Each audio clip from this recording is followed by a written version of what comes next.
Bienvenue, mesdames, messieurs, fidèles téléspectateurs et téléspectatrices de partout en RDC, partout dans le monde. Vous avez l'habitude de nous regarder. Merci beaucoup. Nous sommes très heureux et très contents de vous compter parmi nos abonnés et ça nous fait énormément plaisir. Aujourd'hui, nous voilà encore avec notre émission La Voix de la Jeunesse. Donc, une émission que vous avez l'habitude de suivre sur Étoile de Kipushi. Alors, aujourd'hui, comme nous l'avons annoncé, nous allons recevoir un homme bien entrepreneur. D'ici chez nous, en République démocratique du Congo, il s'agit bel et bien du docteur et pharmacien Guilain Mukendi Zambi. Nous allons le recevoir tout juste là.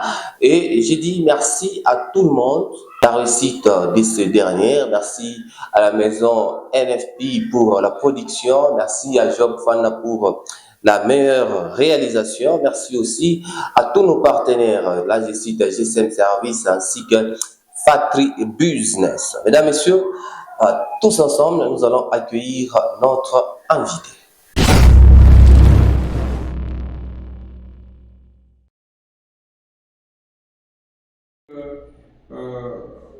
La livraison et l'approvisionnement en médicaments, surtout dans notre cité de Kipushi. Okay. Donc, c'était pour atteindre un objectif, parce que pour payer les produits, nous devrions tout simplement nous rendre à Lubumbashi. Okay. Par contre, avant que j'entreprenne, j'ai beaucoup voyagé, surtout dans la province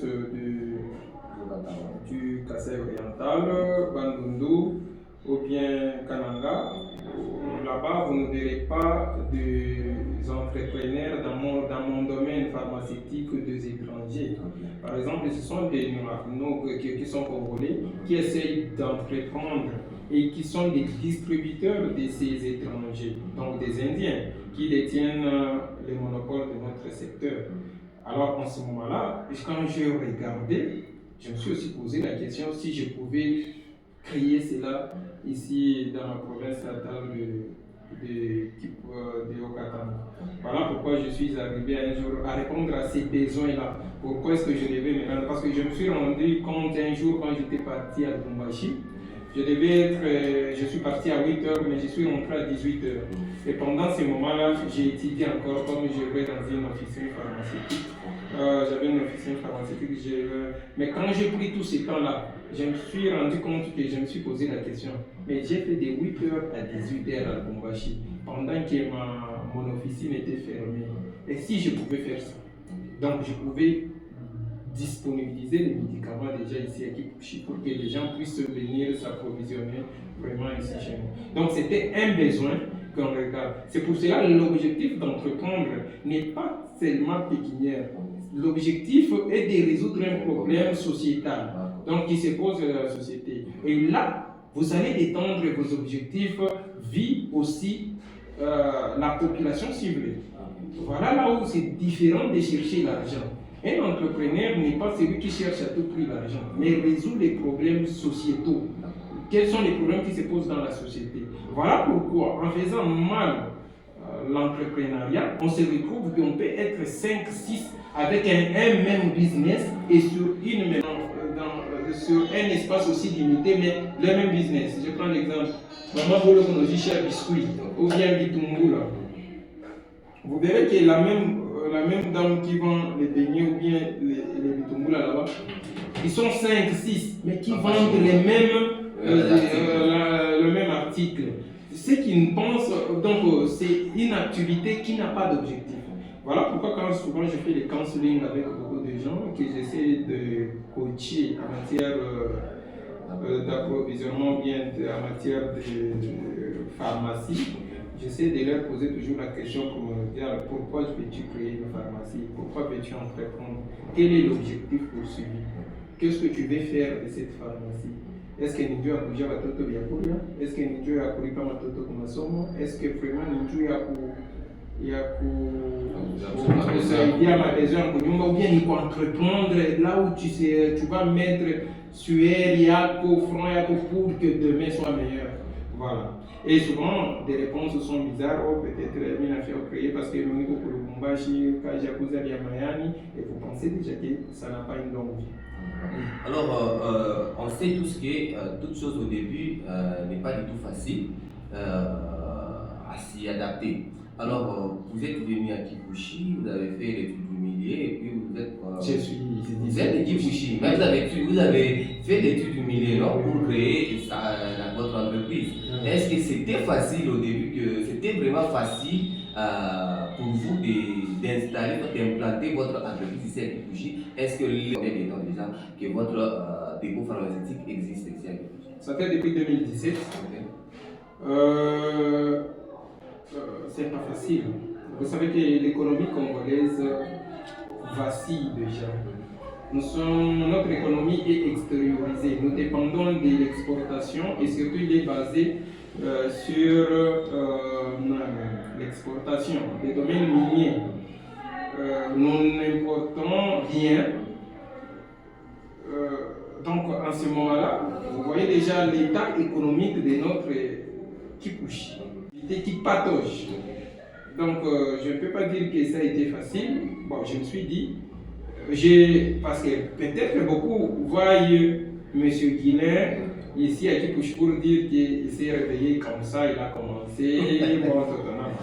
J'ai beaucoup travaillé dans la santé publique.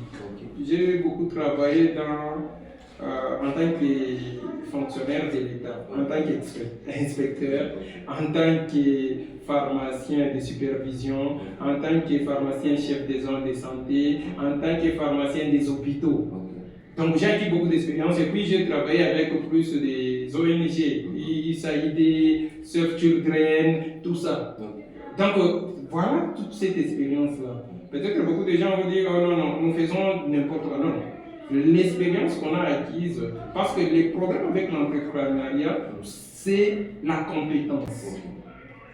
Quand je reviens maintenant pour créer mon activité, depuis 2017, je me suis dit, bon, il faut que je fasse quelque chose, parce que je vis que par rapport à l'idée que je me fais, parce que la richesse réelle se trouve au niveau du cerveau.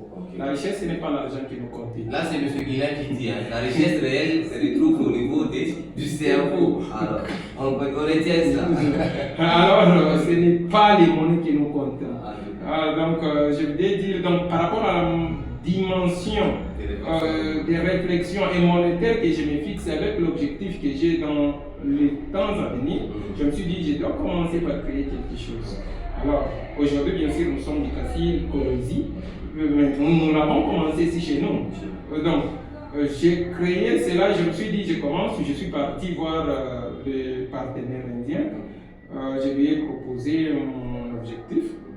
Il m'a dit, bon, ça va, on va d'abord commencer, on va voir ce que ça va donner. Je prémets, on check, à la fin du mois, tu payes, tu prends, on travaille comme ça. Jusqu'à ce que nous avons quitté sur Mobutu, parce que j'ai commencé sur Mobutu, là où il y a l'officine chez la Lisfam. C'est là que j'ai commencé, et puis j'ai quitté pour construire sur Tcha-Tcha-Tcha. Et puis, je pense que c'est en 2022 que nous sommes réunis ici. Alors, M. Guilain, est-ce que, en tant qu'entrepreneur, c'est vrai que nous avons déjà l'expérience et tout, est-ce que nous avons ma structure, il a fait donc il a Saïdiaka, entrepreneur ou pas? Et si il n'existe pas, nous sommes un jour, on a rencontré ma structure, on a échangé, ou bien à Biafika, on sait comment. Oui, nous sommes en train d'élaborer un projet sur l'entrepreneuriat. D'abord, parlons de notre secteur. Le secteur pharmaceutique, c'est presque peut-être le premier secteur mondial qui a un gros budget. Parce que le secteur pharmaceutique vaut 1482 milliards de dollars. Par rapport même au secrétaire, bon, c'est l'automobile qui prend 2000 milliards de dollars. Après, c'est le secteur pharmaceutique. Et puis nous venons alors au secteur de l'informatique. Vous voyez déjà que c'est un secteur qui fait entrer beaucoup d'argent. Mais cela est monopolisé par les Indo-Pakistanais. Parce que notre souci à nous, l'objectif, nous n'avons pas vraiment un investissement. Nous n'avons pas vraiment un budget adéquat pour faire cette concurrence. Nous sommes de minimes. Nous commençons, je prends l'exemple. Par exemple, même si aujourd'hui on m'a donné des 100 000 $, ne suffit pas pour mon secteur pharmaceutique. Or, nous n'avons pas cet argent pour que nous puissions concrétiser, détenir notre secteur entre nos mains. Donc, par là, je vais dire quoi? Il y a beaucoup de structures, on les attend.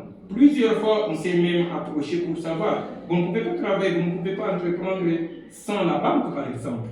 Voilà. Parce qu'il y a des secteurs macroéconomiques, par exemple, les secteurs financiers.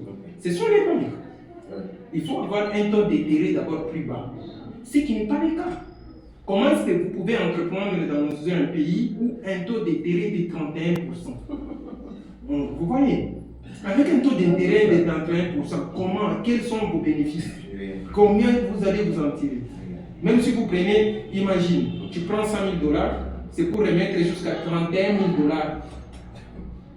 Donc, tu vois déjà, les taux d'intérêt ne vous permettent pas. Or, c'est les secteurs financiers qui boostent les entrepreneurs dans un pays.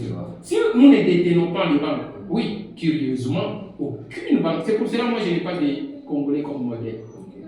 Aucun Congolais. Même si vous dites qu'il a l'argent, ça me va. Parce que, qui est ce Congolais qui détient une banque congolaise? Il y a l'Equity Bank, c'est détenu par les Kenyans. Il y a des banques togolais, il y a des banques kenyans, il y a des banques nigériennes, comme à Ecobank. Mais quelle est la banque congolaise? Aucun entrepreneur congolais ne détient. Nous ne détenons pas les secteurs financiers. Donc on nous impose les taux d'intérêt chez nous. Et cela ne permet pas d'entreprendre. Tu vois, j'ai pitié par exemple. Qu'est-ce que je vaux par rapport à Chalina? Qu'est-ce que je vaux par rapport à Prince Phare? Qu'est-ce que je vaux par rapport à tous ces grands dépôts là-bas? Mais je suis fier parce que je suis congolais. Et j'entreprends dans ma nation, chez moi. Donc c'est ça même le courage que je donne à tous ces entrepreneurs-là.